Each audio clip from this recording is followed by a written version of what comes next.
I'm going to do a quick book review in a minute, but excuse the crazy hair, it's late, and been on the beach all day with my cousin and our 2 little boys, got a bit windswept, and I'm about to go in the shower, so I don't intend to do anything with it. But I just wanted to do this quickly so it was done. So this one is I Heart Paris by Lindsey Kelk. You might remember I did I Heart New York a little while ago. This is actually the 3rd one. There was I Heart Hollywood. Sorry, I Heart New York and I Heart Hollywood. I think in that order. Yeah. I Heart New York and then I Heart Hollywood, then I Heart Paris. I love the cover. I'll zoom in a bit so you can... Oh, I hate trying to get this so you can see them. There, you can see there's the Eiffel Tower and she's sitting at a cafe looking at it. That picture just makes me want to go back to Paris. Paris is one of my favourite cities, if not my favourite. Well, no, I'm not going to say my favourite city in the world because San Antonio too, but Paris really is one of my favourite cities in the whole world. Certainly my favourite city in Europe. And I don't know whether it's because I speak French as well, but I do have this frequent sort of longing to go back. Anyway, so I'll read the blurb for you on the back. It says, Angela is in the city of love, but romance is taking a nosedive. When Angela Clark's boyfriend Alex suggests a trip to Paris at the same time as hip fashion magazine Belle asks her to write a piece, she jumps at the chance. But even as she's falling for the joie de vivre of Paris, someone's conspiring to sabotage her big break. And when she spots Alex having a tete-a-tete with his ex in a local bar, Angela's dreams of Parisian passion all start crashing around her. With London and her old life only a train journey away, Angela can't decide if she should stay and face the music or run away home.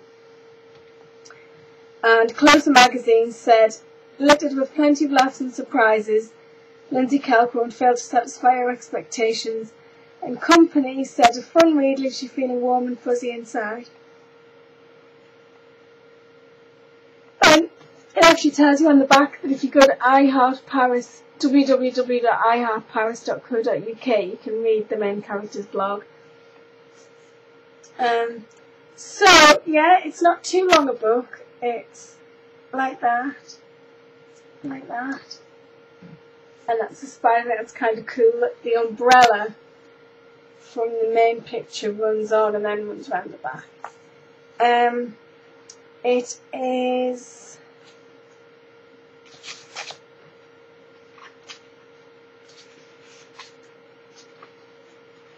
It is 312 pages, plus Angela's the main character, plus her guide to Paris. So, I'll just show you. It has a little introduction supposedly written by the character, and then it has hotels.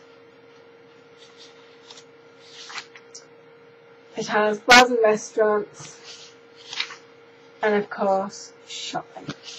And then at the very end of the book, it has a page about the website, and then it has an excerpt from the last book, I Heart Hollywood, which I guess means there isn't a new one on the way imminently, because usually there would be an excerpt from the next one, so that's a bit of a bummer.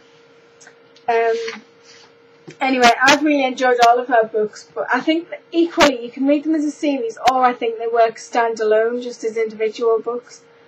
Because excuse me, I'm shattered being long down the beach today. I think I've caught the sun. I don't know if you can tell, but it wasn't that hot, but I think I really have caught it. Yeah, I think this is my favourite one, and I think possibly I am a bit biased because, I know I've said I love Paris, and I do love it when you read a book and it refers to places and you can picture where they were, like the Left Bank and the Pont Neuf and the, Marais. And so on and so forth, and the Left Bank and all of that. But it was just a really good, really well written book. I suppose it is ostensibly chick-lit, but to me she has a little bit more to her than that. But yeah, I just think she's a really brilliant writer, and I think this main character Angela is, sometimes you feel a bit annoyed with her, but frustrated with her, I think, but usually you feel quite sympathetic towards her. and yeah, just a really good book. So I recommend that you read this one, and if you haven't read the others, then recommend that you read those too. But whether you read them in order or you just read this one and then pick one of those up. If you look on the inside cover, it's actually got pictures of the previous two. So there's I Heart Paris, I Heart New York and I Heart Hollywood. I think that's clever. If you heart this book, then you love ... But yeah, so I'll show you once more. That's I Heart Paris by Lindsey Kelk. Definitely think you should all read it. And if you've read it or the others, then comment below and let me know what you thought. And speak to you soon. Bye.